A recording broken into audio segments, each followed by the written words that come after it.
सुप्रभात विद्यार्थियों, मैं Manju DV police public school Kurukshetra से आपकी संस्कृत विषय की अध्यापिका आप सबका संस्कृत की ऑनलाइन कक्षा में स्वागत करती हूँ। विद्यार्थियों, पिछली कक्षा में हमने पाठ का अध्ययन किया व पाठ की हिंदी व्याख्या भी की। आज हम पाठ 6 का अभ्यास कार्य करेंगे। प्रश्न 1, पाठम पठित्वा वदंतु लिखंतु च आम अथवा न, यानी कि पाठ को पढ़कर हमें बताने हैं कि ये जो शब्द दिए हम वाक्य दिए गए हैं वह सही है या गलत है। आम का अर्थ है हाँ और न का अर्थ है नहीं है। किम काका वृक्षे वसति सम, क्या कौवा वृक्ष पर रहता था? आम। किम सैनिका सर्पस्य विनाशस्य उपायम अचिंत्यन, क्या सैनिकों ने सांप के विनाश का उपाय सोचा? न, किसने सोचा था? काका और काकी ने। किम सर्प कुटीरे वसति सम, क्या सांप कुटीर में यानी कि बिल में रहता था? आम। किम राजकुमार है प्रतिदिनम सरोवरम आगस्ति सम, क्या राजकुमार हर रोज सरोवर पर आता था? आम। किम काकी हारम कोटरे अशिपत, क्या मादा कौवा जो होती है, काकी होती है, वो हार को बिल में छुपो देती है? आम। किम काका सर्पस्य वधम अकरोध, क्या कौवा सांप का वध कर देता है? आम। योजना बनाई थी ना उन्होंने। प्रश्न 2, मंजूषाया उचितम पदम चित्वा रिक्त स्थानानि पूर्यन्तु, यानी कि मंजूषाई दे रखी है, हमने उचित इनको पूर्ण करना है, रिक्त स्थानों की पूर्ति करनी है। एकस्मिन डैश काका वसति सम, कौन रहता था एक वृक्ष पर? काका कौवा रहता था। काका शावकान डैश पालयति सम, कैसे पालता था? स्नेहेन पालयति सम। सर्प डैश अखादत, सांप ने किसको खाया था? शावकान, सांप को, बच्चों को खाया था सांप के। राजकुमार सरोवरे डैश प्रतिदिनम आगच्छति, राजकुमार सरोवर पर प्रतिदिन क्या करने आता था? स्नानाय, स्नान के लिए। वस्त्राणि अवतारिये, वस्त्रों को उतार कर डैश स्थापयति, कहाँ पर रखता था? शिलायाम, पत्थर पर रख देता था। प्रश्न 3, मंजूषायाः उचितम पर्याय पदम चित्वा लिखंतु, पर्याय पदम यानी कि जो पर्यायवाची शब्द होते हैं उसको हम पर्याय पद बोलते हैं। ये मंजूषा दे रखी है, उचित शब्दों को हमें छांट कर लिखना है। दृष्टवा, दृष्टवा का पर्यायवाची क्या होगा? अवलोक्य। लब्ध्वा प्राप्य, गृहीत्वा नीत्वा, सर्प भुजंग, समीपम पार्श्वम, ये हमारे क्या थे? पर्यायवाची शब्द। एतेषां शब्द प्रश्नानाम उत्तराणि एक पदेन वदंतु लिखंतु च, इन प्रश्नों के उत्तर हमें किस में लिखने हैं? एक पद में लिखने हैं। काका काकी च कान स्नेहेन पालयत सम, काका और काकी किसको प्यार से पालते थे? अपने बच्चों को। तो क्या आएगा? शावकान। अब यहाँ पर देखो, जिस फॉर्म में, जिस विभक्ति में हमें प्रश्न पूछा गया है, हम उत्तर भी उसी में देंगे। सर्प कान अखादत, सांप ने किसको खाया? शावकान। राजकुमार कुत्र वस्त्राणि स्थापयति सम, राजकुमार अपने वस्त्रों को कहाँ पर स्थापित करता था, कहाँ पर रखता था? शिलायाम। ठीक है। नेक्स्ट है काकी चंचवा किम धृत्वा कोटरे क्षिप्ति, काकी ने यानी कि मादा कौवा जो है उसने अपनी चोंच से क्या लेकर कोटरे में रखा, छुपाया था? हार को छुपाया था। हार को छुपाया था ना, हार है। हम इसको हारम भी लिख सकते हैं, किम है तो हारम भी लिख सकते हैं। सैनिकः काम अनुसरन्त अगच्छन्त, सैनिकों ने किसका अनुसरण किया था? काकीम का।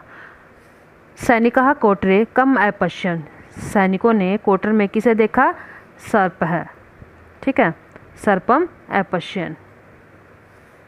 सर्प शावकान दृष्ट्वा किम अचिंत्यत, सर्प ने शाव के बच्चों को देखकर क्या सोचा? क्या सोचा था? कि मैं अवश्य ही इन बच्चों को खाऊंगा, यही सोचा था ना उसने। तो इतना देखो प्रश्न के अंदर से ही आएगा, सर्प शावकान दृष्ट्वा अचिंत्यत। फिर आगे, अहम अवश्यम एव एतान शावकान खादिष्यामि, कि मैं अवश्य ही इन बच्चों को खाऊंगा। क सर्पस्य विनाशस्य उपायम अचिंत्यत, किसने सांप के विनाश का उपाय सोचा? किसने सोचा था? काकः। काकः सर्पस्य विनाशस्य उपायम अचिंत्यत। सर्पम मृतम दृष्ट्वा काका काकी च कीदृशो भवतान, सांप को देखकर उनको कैसा अनुभव हुआ था? सर्पम मृतम दृष्ट्वा काका काकिम च निश्चिंतो अभवताम, यानी कि वो निश्चिंत हो गए थे। के सर्पस्य वधम अकुर्वन्, किसने सांप का वध किया था? सैनिकः और काकः। सैनिका काकः च सर्पस्य वधम अकुर्वन्, आप सैनिकः भी लिख सकते हैं। वृक्षस्य कोटरे क वस्ति सम, वृक्ष के कोटर में कौन रहता था? सर्प है वस्ति सम, यानी कि वृक्षस्य कोटरे सर्प है वस्ति सम। ये हमने किस में लिखे हैं? पूर्ण वाक्य में लिखे हैं। अब हम करेंगे स्थूल पदम आधृत्य प्रश्न निर्माणम कुर्वन्तु। ठीक है, यानी कि जो बोल्ड हो रखे हैं, डार्क हो रखे हैं, ये स्थूल पद हैं, इनको हमने प्रश्न निर्माण में बदलना है। काका काकी च वृक्षे अवस्थम, काका और काकी यानी कि नर कौवा और मादा कौवा वृक्ष पर रहते थे। तो इसका प्रश्न का क्या बनेगा? कहाँ पर रहते थे? काका काकी च कुत्र अवस्थाम, तो क्या आ जाएगा? कुत्र आ जाएगा। किसके स्थान पे? वृक्ष के स्थान पे, जो स्थूल पद है। काका विलापम कुर्वन्ति काकिम अपश्यत, कोए को विलाप करके देखकर काकिम ने क्या देखा? काका, तो काकिम की जगह क्या आ जाएगा? काम। काका विलापम कुर्वन्ति काम अपश्यत। राजकुमार प्रतिदिन सरोवरम आगच्छति, राजकुमार के स्थान में क्या है? पुल्लिंग है, तो क्या आ जाएगा? क। प्रतिदिनम सरोवरम आगच्छति। और अंत में हमें क्या लगाना है? प्रश्न निर्माण जरूर लगाना है, क्योंकि हम प्रश्न बना रहे हैं। काकी हारम अनियत, काकी क्या करती है? हार को ले जाती है, तो काकी क्या है? स्त्रीलिंग है, तो क्या आएगा? का। सैनिकः कोटरे कृष्ण सर्पम अपश्यन्, सैनिकः किस में काले सांप को देखते हैं? तो क्या आएगा? कुत्र। सैनिकः कुत्र कृष्ण सर्पम अपश्यन्। कृष्ण सर्पः सर्पम मृतम दृष्ट्वा काका काकीम च निश्चिंतो अभवताम, कृष्ण सर्प को मरा हुआ देखकर काका काकीम क्या है? दो है, तो क्या आ जाए? कऊ च निश्चिंतो अभवताम। प्रश्न 7, अधोलिखित वाक्यानि कर्मानुसार लिखन्तु। अब इनको हमें कर्मानुसार लिखना है। ठीक है, कर्मानुसार कैसे लिखना है कि कहानी में जो लाइन सबसे पहले आई कहानी के अनुसार और वो पहले, उसके बाद कर्मानुसार लिखना, जो दूसरे नंबर पर उसे दूसरे नंबर पर, जो तीसरे पे तीसरे, ऐसे हमें क्या कर्मानुसार लिखना है। जैसे पहले नंबर पे क्या आएगा? वृक्ष काका काकी च वस्ते सम, तो पहले नंबर पे ये आई। दूसरे पे काका काकी च सब का शावकान स्नेहन पालियते सम।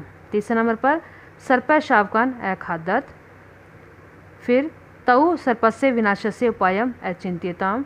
सैनिक काकी चंचुआ हारम धृत्वा सर्पस्य कोटरे अशिपत। और अंत में सैनिका सर्पस्य वधम अकुर्वन्। ठीक है, तो हमें कर्मानुसार यहाँ पर उसको लिखना है। अब ये गतिविधि दे रखी है, यहाँ पर प्रथम शब्द दिए गए हैं और हमें इसका पूरा निर्माण करना है। ठीक है, धन्यवाद विद्यार्थियों।